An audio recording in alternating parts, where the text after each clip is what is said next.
What I experienced during those overnight shifts wasn't just a bad night at work, it was a descent into a hidden world of violence and persistent fear. My name is Sam.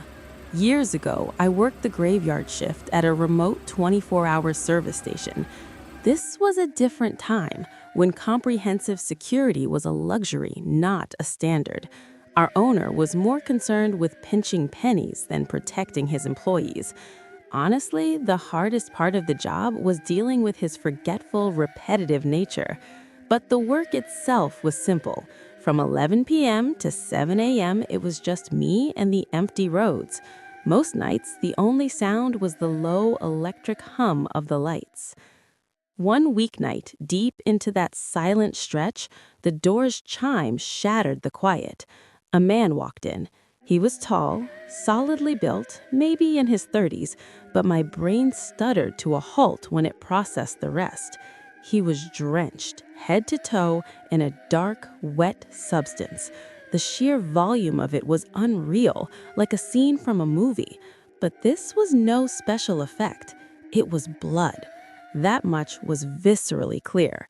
What chilled me more than the gore were his eyes, completely vacant. No panic, no urgency, just nothing. He moved with a casual, almost bored detachment, as if he'd simply been caught in the rain. I was frozen, staring. I knew I shouldn't, but I couldn't look away.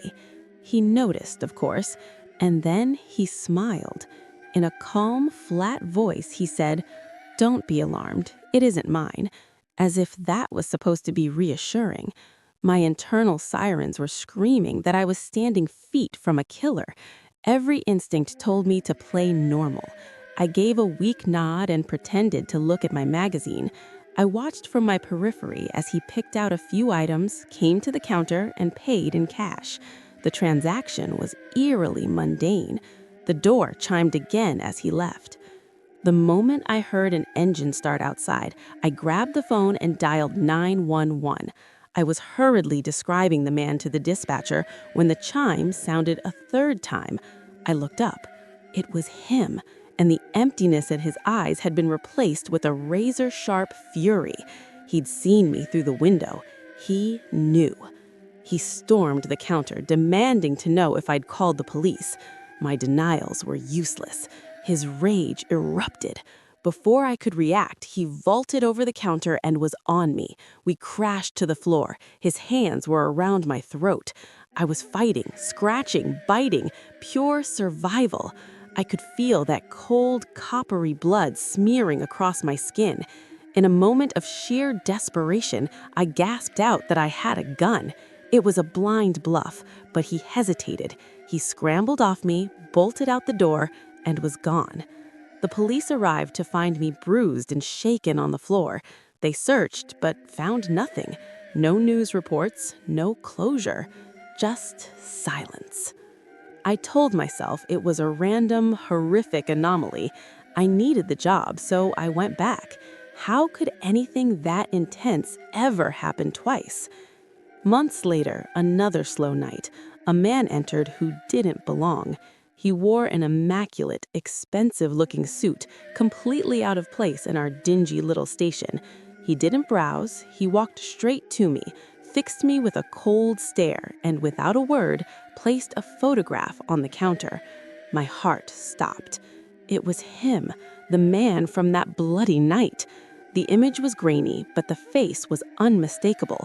I tried to control my reaction, to keep my face blank. The suited man finally spoke, his voice rough. "Have you seen this man?" I immediately said no. My gut screamed it was the only safe answer. He stared, reading me, the silence stretching painfully thin. Just as I thought he'd leave, he turned back. "I know you're lying," he stated flatly. And then he was gone. Who was he? Police? Something else? If he was official, why the secrecy? The thought that he was connected to that violent night was far more terrifying. This wasn't over. A creeping dread set in. I started noticing a certain silver SUV, at the station, at my grocery store, then parked down my quiet residential street. The coincidence was impossible. He had found where I lived.